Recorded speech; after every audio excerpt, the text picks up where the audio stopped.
But Tennessee going into Indy and doing that was not the most impressive performance of the weekend. Nope.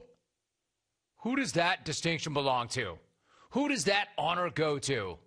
That honor, the honor of most impressive NFL team of the weekend. That all-important honor goes to a different team.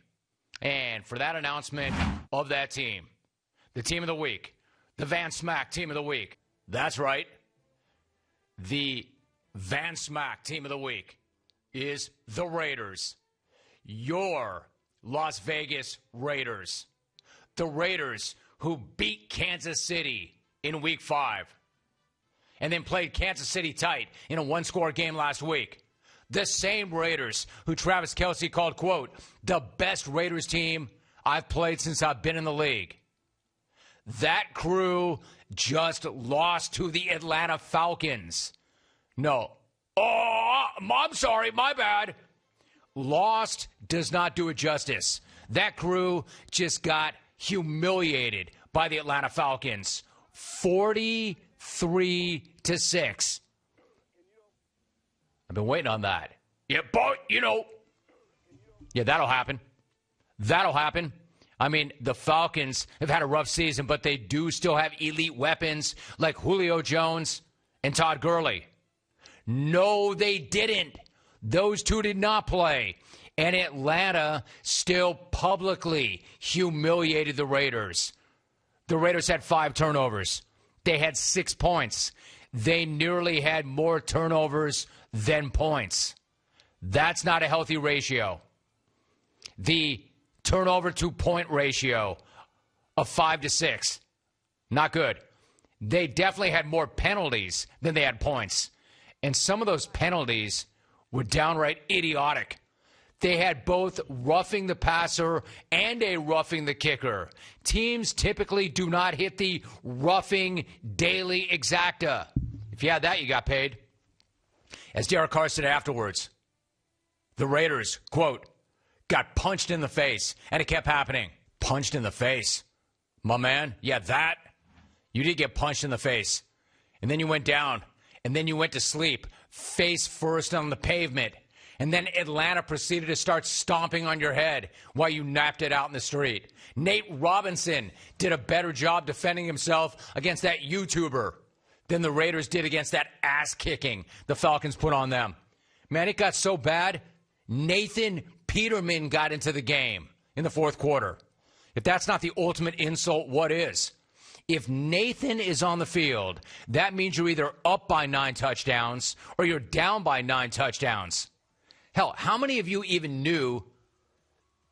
Well done, Alvy. Well played. Well played. How many of you even knew that Nate Pete was still in the league? Because I didn't. And by the way, love that song. Leave it up there, Alvy. As bad as that was, if the Falcons could finish their drives with TDs instead of field goals, it would have been so much worse. The only reason why the Raiders have any hope left at all this season, the only reason why I'm not saying they should just quit and give up and go home after that performance and come back next year is because of the team they play next, the New York Jets. Because in a world of constant change, even in 2020, the Jets are an absolute rock. You can count on them to be consistent. And that consistency is not just about consistently losing. It's about consistently sucking. It's about consistently creating controversy where there doesn't have to be any at all. You know, like Adam Gase talking after the game about who was calling the plays. And the question was, who was calling the plays? The brilliant offensive mind, Adam Gase, or the offensive coordinator, Dal Loggins?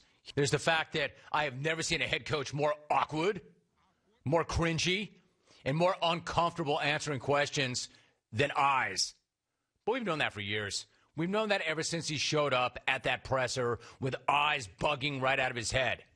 But then there's the fact that the guy seems to be actually lying to reporters about who was calling the plays, which is a really dumb and pointless lie.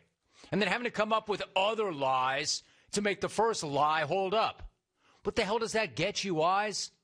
The truth will set you free, Eyes. Try going with it once in a while. Do you really think you're fooling anybody either inside or outside your own locker room? I mean, you heard that exchange. What does that get you? What does that get you? The guy is lying about something that nobody gives a damn about anyway. Does anybody really care who's calling the plays on a team that's about to go 0-16? What does that get you, Eyes?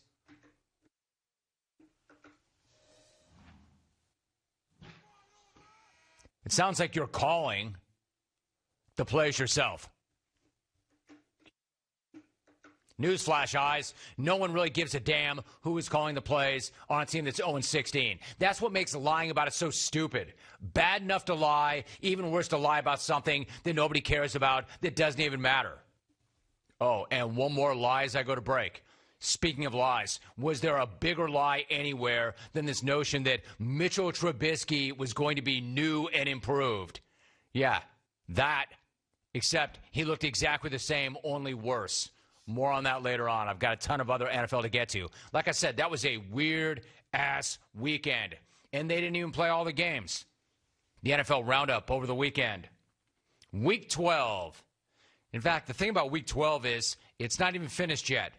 In fact, there are still 2 games that still need to be played, but that's not going to stop the Monday recap from taking place because, am I right? That was one weird-ass weekend of football.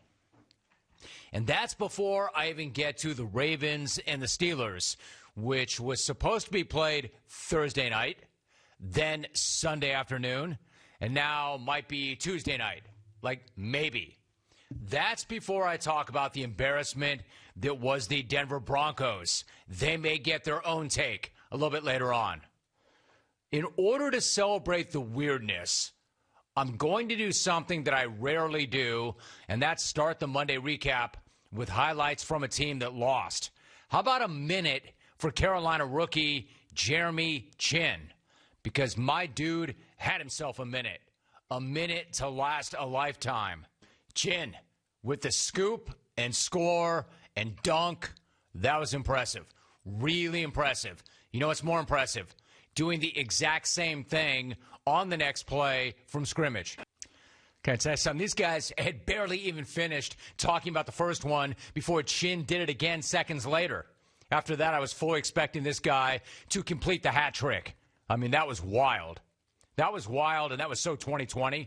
The Bills got both hands around the throat of an opponent, and yet were unable to fully choke them out. But here's something that is pretty sweet. They may have trouble finishing teams. It ultimately may come back to bite them in the ass if they don't figure it out. But as of right now, the Buffalo Bills are 8-3.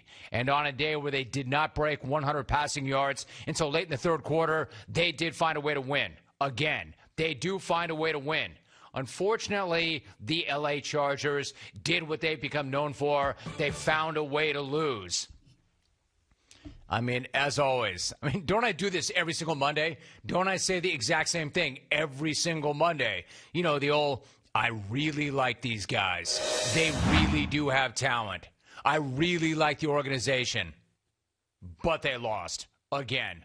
As one diehard Charger fan told me, it's like going to a funeral every single Sunday.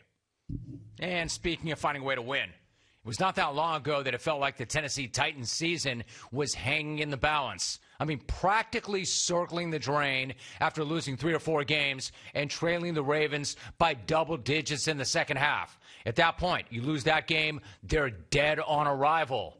Except they didn't lose that game. They completely flipped that game. And in so doing, it looks like they may have completely flipped their entire season. Because yesterday, they went out and they hammered the Colts in Indy. They put 45 on the Colts, which is the most the Colts have ever given up at home. And they did it exactly the way you would expect, with Derrick Henry as a battering ram. The Colts were down 3 starters, but do you really think that Derrick Henry gave a damn about that? He didn't. He had 6 carries in the team's first 10 plays. Let me repeat that. Derrick Henry went into Indy and he smashed the Colts up for 3 TDs and 140 yards in the first half against a tough, physical, proud defense.